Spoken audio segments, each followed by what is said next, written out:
effectivement de la salle de 5, il y a encore 15 minutes. 15 minutes. On va accorder la seconde.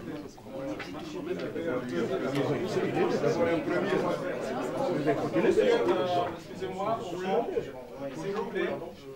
Soyez rapide, mais on est plus dans des témoignages, donc des compléments. Oui, parce que c'est juste allez-y, une minute s'il vous plaît pour votre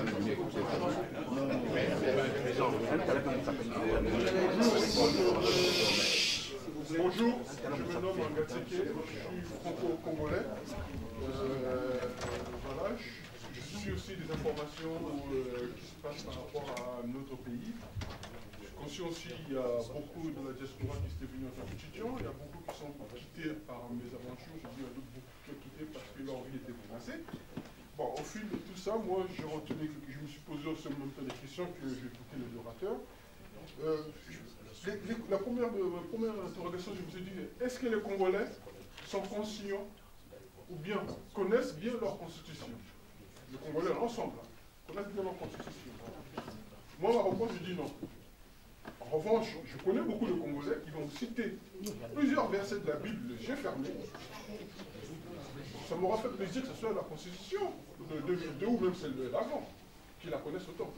Au moins, ils ne seront pas roulés dans la farine comme on assiste aujourd'hui. Ça, c'est d'un côté. Soyez, s'il vous plaît. Oui, ne vous inquiétez pas.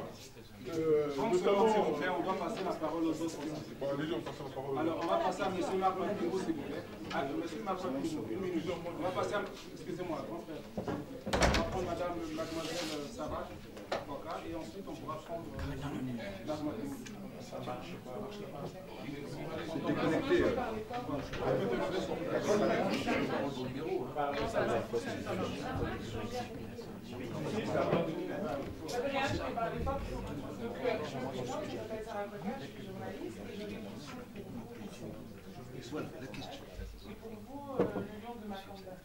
Ma question, on a évoqué la France-Afrique, on a évoqué le désaveu socialiste, et aujourd'hui on retrouve le Front National sur des questions qui préoccupent les Congolais, ce qui peut paraître étonnant à l'origine, mais finalement qui n'est pas du tout, puisqu'on veut la même chose.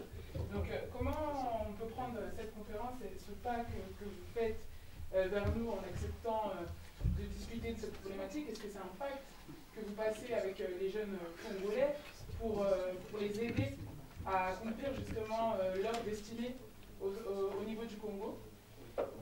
Et Monsieur Makanda, j'avais une question pour vous. Ça va, s'il vous plaît? Il ne pourra pas répondre parce qu'il nous reste très peu de temps. Donc on va se contenter. Je vais répondre après. Donc, monsieur le Je vais vous répondre très directement. J'aime par-dessus tout mon pays. Et croyez-moi, je comprends qu'on aime par-dessus tout son pays. Mais on est dans le même pays, Maître Collard. Non, mais là, elle ne me parlait pas du même pays. Là. Non, je réponds à sa question, je suis désolé. Si elle m'avait posé une question sur la France, j'aurais répondu à propos de la France. Il faut écouter avant d'interrompre. Donc, voilà. Je ne peux, moi, un Congolais, un Ivoirien, un Japonais, qui me dit « j'aime mon pays », mais c'est comme un fils qui me dit « j'aime ma mère ». Je ne peux que le comprendre, que le défendre. Ceux qui ont du mal à vous comprendre, ce sont ceux qui négocient l'amour de leur pays. C'est ça qu'il faut admettre. Parce que quand vous négociez l'amour de votre pays, vous êtes prêt à négocier l'amour que les autres ont pour leur pays. Je respecte les patriotes de toutes les patries. Et notre idée est développée depuis très longtemps. Mais malheureusement, nous, on est victimes quand même, on peut nous l'accorder, d'une désinformation. Notre idée, c'est que si on arrive à rendre leur autonomie financière, minière, souterraine, aquatique, céréalière, au peuple d'Afrique, mais ils auront le bonheur chez eux. Quand vous pensez qu'un président de la République, Nicolas Sarkozy, a pu dire que l'Afrique n'était pas encore entrée dans l'âge adulte, et c'est nous à qui on fait des reproches, alors que nous considérons que si on donne au peuple leurs moyens de vivre, ils n'ont pas de raison d'immigrer. Maintenant, si on les appauvrit, et si pour compenser cet appauvrissement d'une manière factice, on organise ici des espèces de solutions, de subventions, de soutien misérables, on est coupable de la situation. Alors, pour faire simple en un mot, nous, je l'ai dit tout à l'heure, je ne vais pas me répéter, on contrôle les fonds qui vont vers l'Afrique, on contrôle les fonds européens qui y vont, on crée des commissaires au compte pour éviter que les potentats s'en mettent plein les poches et qu'on crève à 200 mètres de chez eux. Hein, et on fait en sorte que l'Afrique soit aux Africains.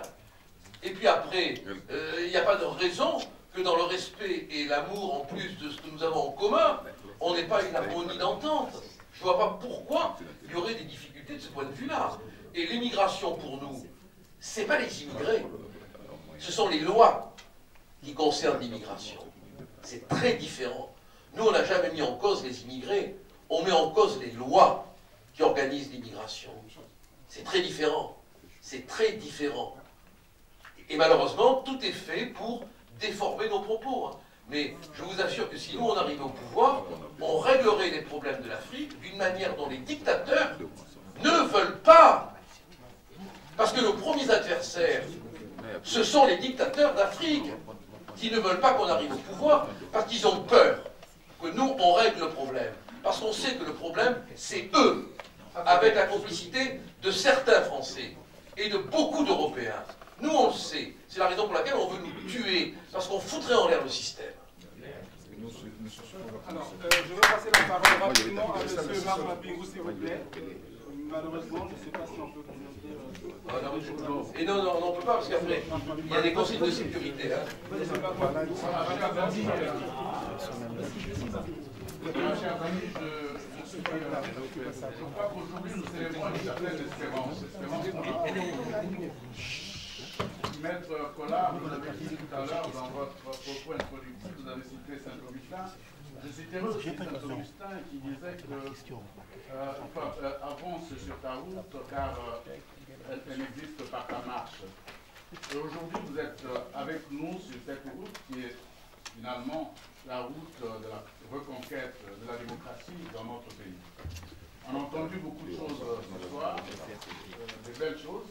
Effectivement, M. Bérébi nous a éclairé sur la situation économique, M. Tricot et tous les autres intervenants, Alexis qui nous a parlé du Congo et tout ça. Je pense que ce qui est important pour nous, c'est créer une espèce de rencontre avec